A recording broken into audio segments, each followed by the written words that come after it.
Ouais, li ñu mën a apporter en vue de ce match, je pense que déjà bien intégrer le groupe, parce que je pense pas que ils seront titulaires, ils vont démarrer le match parce qu'ils viennent d'arriver. Ouais. Ils ont trouvé un groupe en place, déjà en place. Je pense que football moo demee noonu, football dafa am toujours hiérarchie. Ba changement di am après ñeneen ñi ñëw nangu place wu ñu fi fekkoon. Je pense que ñoom c'est des jeunes joueurs. Kenn ki Ibrahima Mbaye il a 17 ans. Mamadou Sarr il a 20 ans, donc il représente l'avenir du football Sénégal. Il représente l'avenir de l'équipe nationale. Donc je pense que faudrait qu'on y aille étape par étape, ñi bàyyi leen ñi intégré wu bu baax ba noppi ba jël poulu équipe tanière bi après nank doucement xam naa Pape dina leen jéem intégré di leen dugal. Mais c'est des jeunes yoo xam ne que c'est des jeunes de qualité. Ouais. Mamadou Sarr a 20 ans aujourd'hui, il est le capitaine du Racing Club de Strasbourg. Ibrahima Mbaye à 17 ans, il joue dans l'équipe du PSG, championne d'Europe. Ça veut tout dire. Ouais. Je pense que c'est des jeunes à fort potentiel et que ñoom ils ont encore plusieurs années devant eux avec l'équipe nationale. Je pense qu'il ne faut pas se presser avec eux et que c'est des jeunes qui sont nés en France et que donc ils ne sont pas encore imprégnés à 100% de la vie sociale sénégalaise. Donc comme ñi soo ko egsi nañ leen ganale dugal leen bu baax intégrer leen et au fur et à mesure ñi intégrer wu bu baax ci biir groupe bi et après au fur et à mesure par rapport aux absences, par rapport au manque de forme de certains joueurs, par rapport aux suspendus, dinañ leen dugal di leen greffer après ñoom nag dinañ dem ba xam ni que dinañ nekk des titulaires à part entière et après là ils pourront dérouler. Mais c'est des joueurs à fort potentiel parce que gis nañu ce qu'ils sont en train de faire dans le championnat français et moi que ils vont être dinañ doon ay plus-value pour l'équipe nationale du Sénégal. Surtout qu'il y a pas que ce match-là, il y a le contre le Kenya, je pense que c'est le 18 aussi. Ouais. Donc ils ont quand même deux matchs rapprochés. Yoo xam ne que l'entraîneur pourra faire tourner. Le match contre le Brésil mu jouer le benn groupe, le match contre le Kenya mu jouer benn groupe et c'est pour moi un match idéal pour les faire rentrer, pour les faire jouer. Nga xam ne que ñoom après dinañ ce sera pas un match boo xam ne que y aura la même intensité que le match contre le Brésil et là ils pourront s'intégrer plus facilement et prendre leur aise avec leurs coéquipiers pour après dérouler plus facilement. Plus facilement, mais coach damay fii Cheikh Sidi wax par rapport ak ces jeunes là Mamadou Sarr Ibrahima Mbaye laa bëgg aussi ñu taxaw ci yow aussi avec yow parce que dafa doon ñoo xamante ne seen choix apparemment c'est venu d'eux-mêmes c'est des choix xam ne boo xam ne c'est pas forcé ñoom ñoo wone la volonté de jouer pour le Sénégal quand même c'est important loolu. Parce que ce sont des Sénégalais. Ouais. Ils jouent en France. Ils sont professionnels, ils vont vu que l'équipe nationale du Sénégal peut les porter loin, que l'équipe nationale du Sénégal maintenant a le niveau de ces équipes comme la France, comme l'Angleterre, comme le Brésil, mais ils ont besoin de se faire voir. Ils ont besoin de se faire. Donc, au lieu d'attendre et de voir le temps passer et que la France ne les prenne pas ou autre chose, ils préfèrent venir dans leur pays natal et essayer de combiner l'équipe nationale et leur club pour avoir des acquis par rapport au football. Mais comme l'a dit Cheikh, c'est des joueurs qui viennent d'arriver. Il y a une équipe qui est là. Des fois, moi, je me posais là même la question, qui va sortir? On va sortir qui?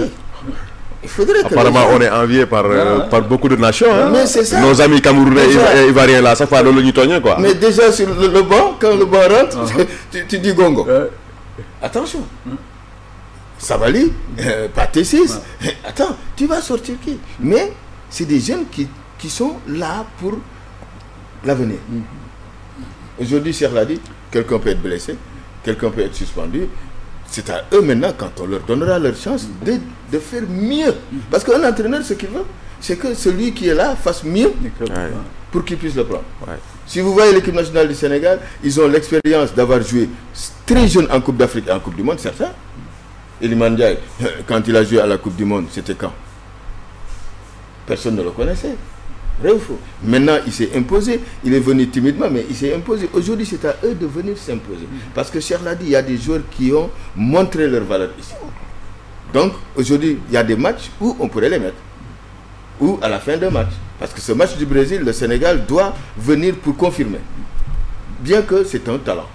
Tous les deux, ce sont des talents incontestables. On l'a vu contre le Barça, il s'est régalé, il s'est amusé. Mais c'est le Paris Saint-Germain contre le Barça. Et aujourd'hui, comme je dis, moi, si un Cheikh Sidi Baba marque, il sait très bien ce que je fais. Ça, on peut se rencontrer un jour, je suis un bleu, je viens, il interprète tout ce que je fais, je rate mon match. Vous comprenez? Et là, c'est pas... Ou bien, je rencontre un joueur qui n'est pas excellent, avec qui j'ai beaucoup plus d'intelligence footballistique. Là, tout le monde dit Gongo. C'est ça le football. Donc, je pense qu'aujourd'hui, quand ils vont arriver et que le coach leur donnera leur chance. Parce que vous remarquez, les joueurs sénégalais sont très jeunes. Ils ont encore 8-10 ans. C'est vrai que c'est mon lycée, c'est 17 ans, 21 ans, ay xalé lañu. Donc, Pape Matar Sarr, il n'est pas âgé. Pape Gueye, il n'est pas âgé. Nous avons une équipe très jeune. Est-ce que vous comprenez? Donc, aujourd'hui, ils sont dans leur force physique et dans leur capacité, dans leur lucidité. Donc, aujourd'hui, il va falloir que si quelqu'un est blessé, quand lui, il va rentrer, il fait oublier là. Parce que s'il le fait oublier, c'est sûr que l'entraîneur va le mettre. Mais s'il ne voit pas que ce qu'il lui demande, il le fait, mais il va.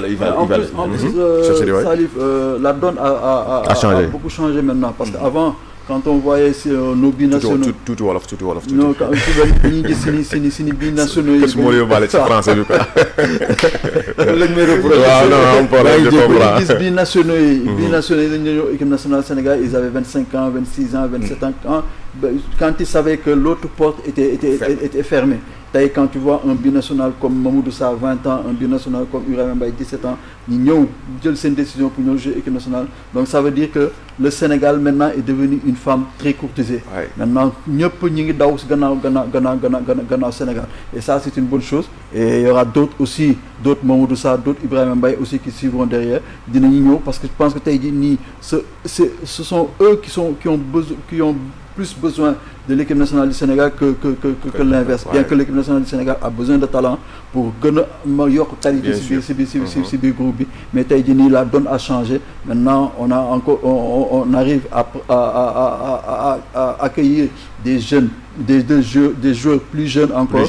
Maintenant, avant c'était 25, 26 ans, que l'autre côté c'était fermé. Et ils se disent que le Sénégal m'a fait des stars, tourner fort.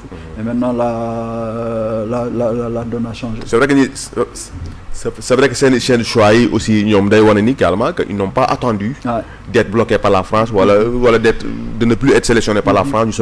À 17 ans, tu sais que qui quand même, nous sommes en France. Mais il y a eu des exemples de leurs compatriotes qui ont perdu le Sénégal et la France en voulant vraiment donner l'avantage à la France. Mais aujourd'hui, ils savent très bien, c'est ce que je dis, le Sénégal est devenu l'équipe battable dans le monde. Même la France n'osera pas prendre le Sénégal. L'Espagne n'osera pas prendre le Sénégal. Parce qu'aujourd'hui, le Sénégal a une artillerie très lourde. Très lourde. C'est une armada. C'est une armada extraordinaire. Il faut que les gens... Quand on regarde l'équipe nationale, un entraîneur qui regarde l'équipe nationale, qui voit la performance des joueurs de l'équipe nationale, il se dit, mais putain, cette équipe-là, attends, il faudra la prendre très vite, très tôt pour la gagner. Dans le monde, qui c'est qui est resté autant de temps sans prendre de défaite? Combien de buts le Sénégal a pris contre l'Angleterre? Un but. Mais l'armada anglaise qui n'arrive pas à te marquer de buts.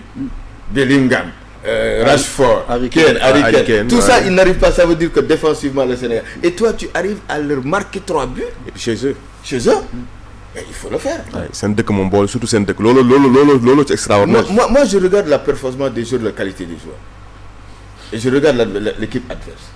Mais les Sénégalais, les adversaires ne sont pas meilleurs que les Sénégalais. Aujourd'hui, prenez l'équipe du Brésil. Poste par poste contre le Sénégal. Je donne à tout le monde de prendre l'équipe du Sénégal poste par poste et contre l'équipe du Brésil. Et ils verront. Vous pensez que Vinicius est meilleur que Sadio Mané? Non. Du tout. Vous pensez que l'autre, comment il s'appelle encore, Paqueta est meilleur que Gana Gueye? Non. Ils sont dans le même championnat. Il y a Fabinho également qui a effectué son retour, je pense, 3 ans après. Oui, mais 3 ans après qui arrive à son retour, mais tout ça, ça ne veut rien dire. Oui, mais quand même, son retour quand même, il est important, il faut le souligner. Parce que ça veut dire, mais il reste quand même Fabinho, un très grand joueur qui a côtoyé Sadio Mané. Un très grand joueur, Gana est un très grand joueur, Iliman est un très grand joueur. Est-ce que tu comprends? Pape Gueye est un très grand joueur. C'est pour ça que je te dis, c'est dans le terrain. Cette rivalité va se passer dans le terrain. Chacun va montrer sa suprématie à son adversaire. Et celui qui a le plus de suprématie va gagner. On verra. Et je pense que le Sénégal aujourd'hui, ces joueurs-là, moi quand je les regarde jouer, je me dis mais ils sont tellement à l'aise quand ils jouent au football. Tu les vois pas stressés, tu les vois pas paniquer, tu les vois pas rater certaines choses. Mais c'est parce qu'ils ont une maîtrise technique. Et c'est ce collectif que Pape a amené. Parce qu'aujourd'hui, jouer contre le Brésil, il faudrait savoir quelles sont les faiblesses de l'équipe du Brésil. Il faut savoir quelles sont les forces de l'équipe du Brésil. Et aujourd'hui, on sait très bien que le Brésil ne fera qu'attaquer le Sénégal. Ils vont laisser derrière de l'espace. C'est ce que les Japonais ont fait. Ils ont été menés 2-0. Mais ils ont raté plus que les Brésiliens. Parce que le côté gauche brésilien ne vaut rien. Est-ce que la défense brésilienne elle est très faible? Parce que quand tu as des joueurs comme Sabali, ou bien comme Eliman Ndiaye, ou bien comme Sadio Mané, et que tu leur amènes des mastodontes, mais quand tu désorientes, ils te laissent. Mais quand tu as un faut pas qu'on s'enflamme aussi. Est-ce qu'on fasse un s'enflamme pas?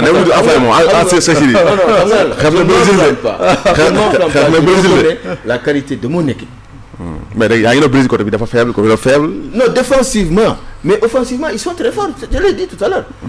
C'est à nous défensivement de contrer le Brésil offensivement. Mais nous,